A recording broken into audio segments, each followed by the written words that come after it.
guys, Brixenta here, and today we have a special guest. We're going to hear from an entrepreneur who is a pianist, and he is going to tell us what it is like to pursue your dreams and be an entrepreneur. So if you want to introduce yourself, here in just a second. All right, go ahead. Thank you. I am pianist Daniel Roberts, and I'm originally from London, UK, and I'm now living in Brazil with my wife here. And I perform often. I do online and live performances as well using technology. And I also teach and coach pianists online as well. That is my main business online as well. Awesome. And did you set out to be a pianist, or did this develop over time? How did this come about? When I was younger, actually, in high school, as a teenager, I did want to be initially a composer. And then I kept practicing piano and found I could play more difficult stuff. And then I thought, actually, I want to perform as well. So I mainly perform. And I got inspired by people around me at high school, my family, who were very musical. So I've always known since I was about 16 or 17, really. Awesome. And when you were first starting out, did you ever think that you would be in the spot you're at now? Not quite. I thought I would be playing, but not in some of the places where I have, like here in Brazil. I never thought I'd actually move outside of the UK, where I'm originally from. So that's all happened in the last few years as well, these opportunities that have come up just from focusing on being a performer. That sounds like quite a crazy journey. Yeah, it's been a fun journey.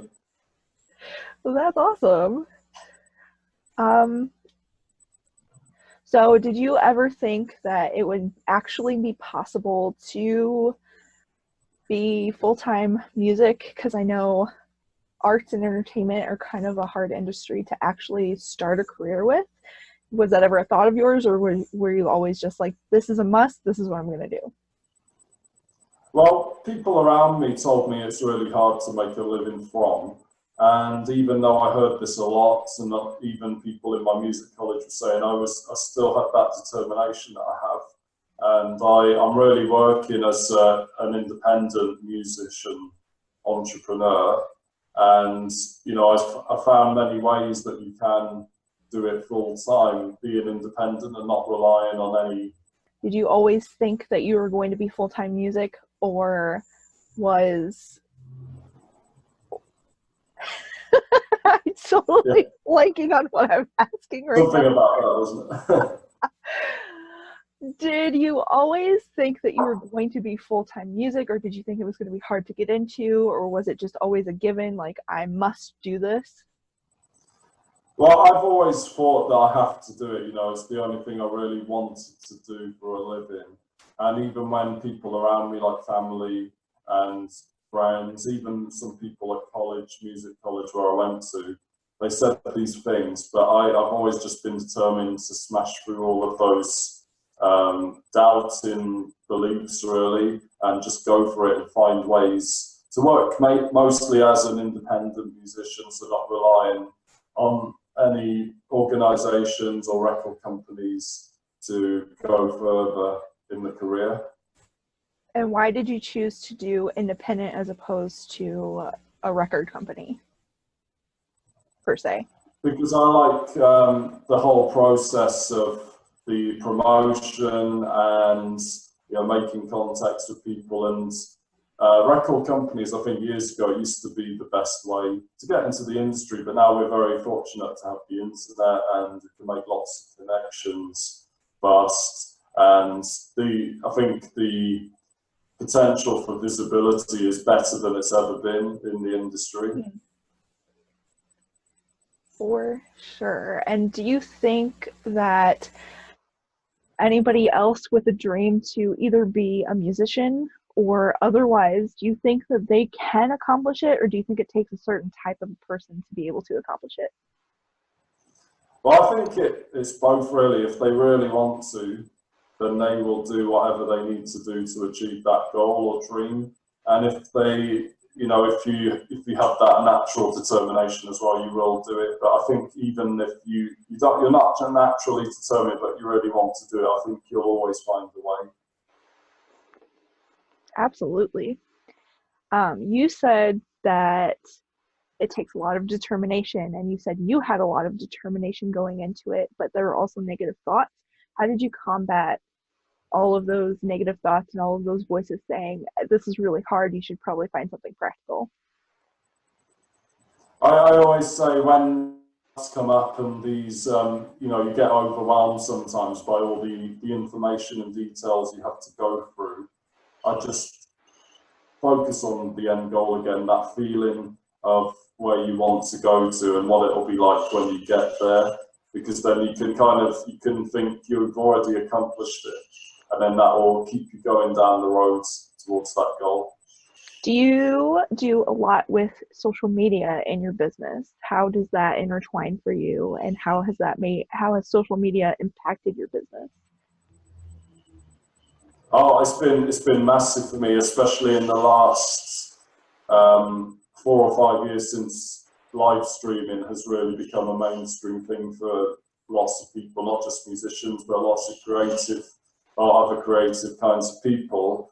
And, you know, like Periscope is one of the main platforms I use, and that's connected to the Twitter account that I've had for years before that as well. And then people, of course, find you on Facebook and everywhere, and that's just a great way to connect with people, grow your audience faster, and get more people to see what you're actually doing, you know, by visiting your YouTube or your homepage as well. So I think, like, especially live stream, I think it is the #1 way now to connect with people apart from meeting in person, face to face.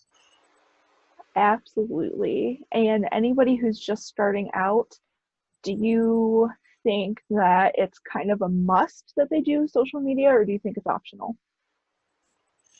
I think you have to nowadays, because pretty much everyone is on social media, and even if you're just using it to get more people to see your business at least, then that's the most important thing, just creating awareness as well. And even if you're just on Facebook and Instagram, you know, just those two or a few others, you know, you have to at least do that, I think, to get yourself out there as well. Otherwise, you're just going to be not seen at all, I think.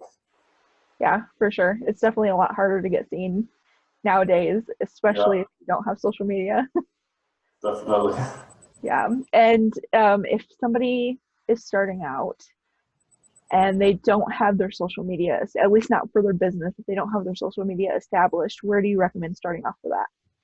Well, if they don't have it at the beginning, is that what you mean? If they don't? Oh, yes, I'm sorry. If they don't have it established at the beginning of starting their business, what do you think the best way to go about starting that is?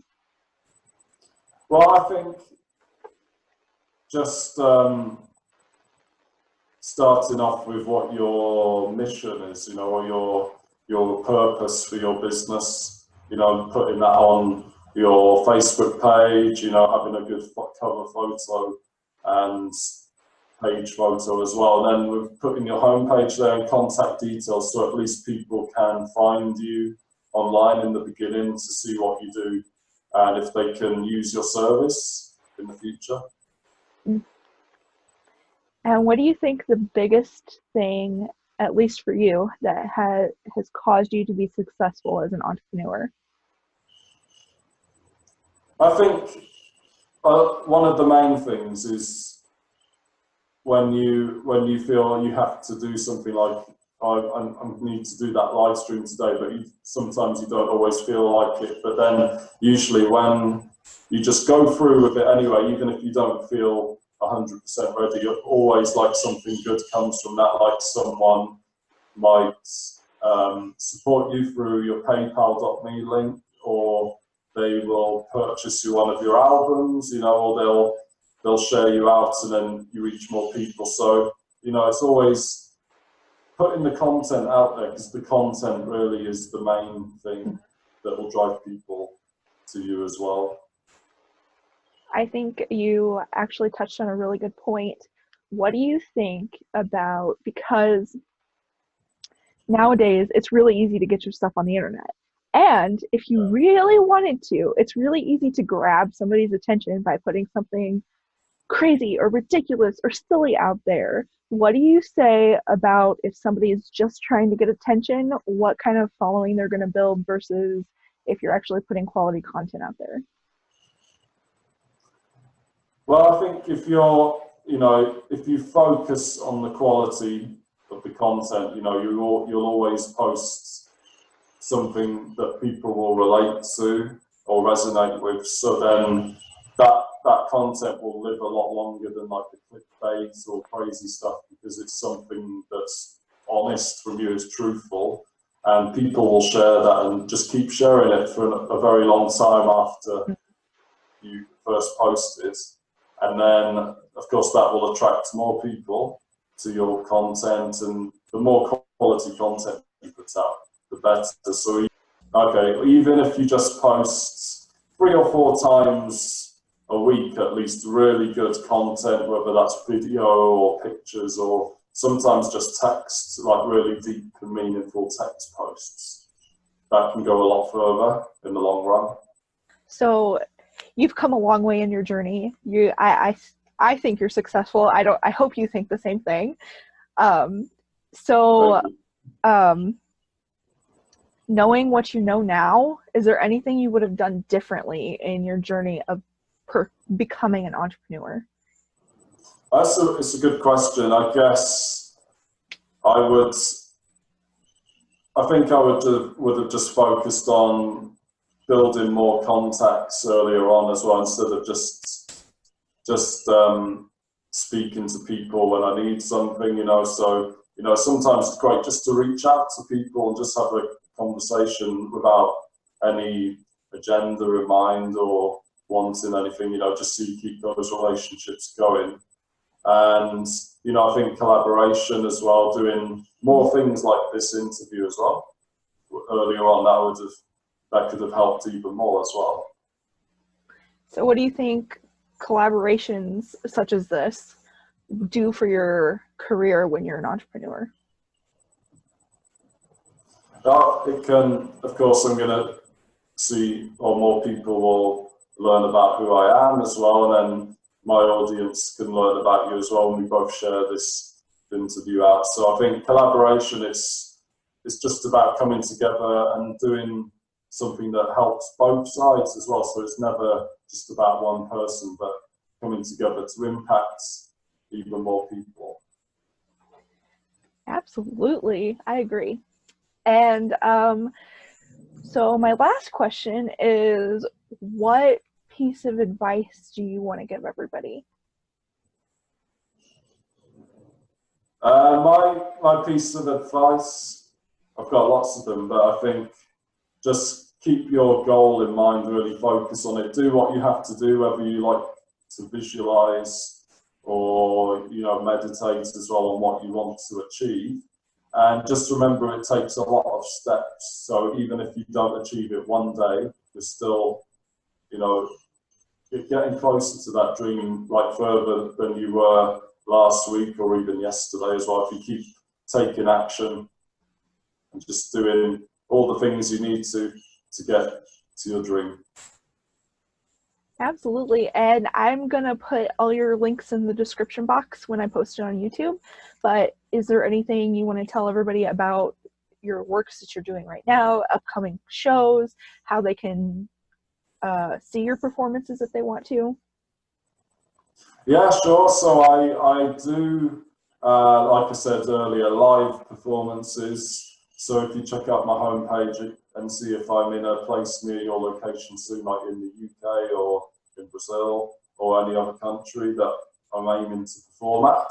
And also I do a lot of online performances as well on Periscope and stageits.com website. So if you keep an eye on my social media, you can come and join. One of those shows coming soon as well. Awesome. Well, thanks so much, Dan.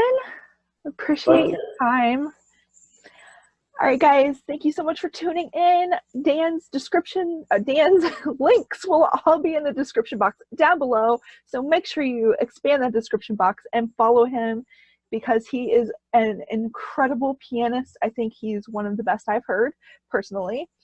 So I love you guys so much. And as always, dream big.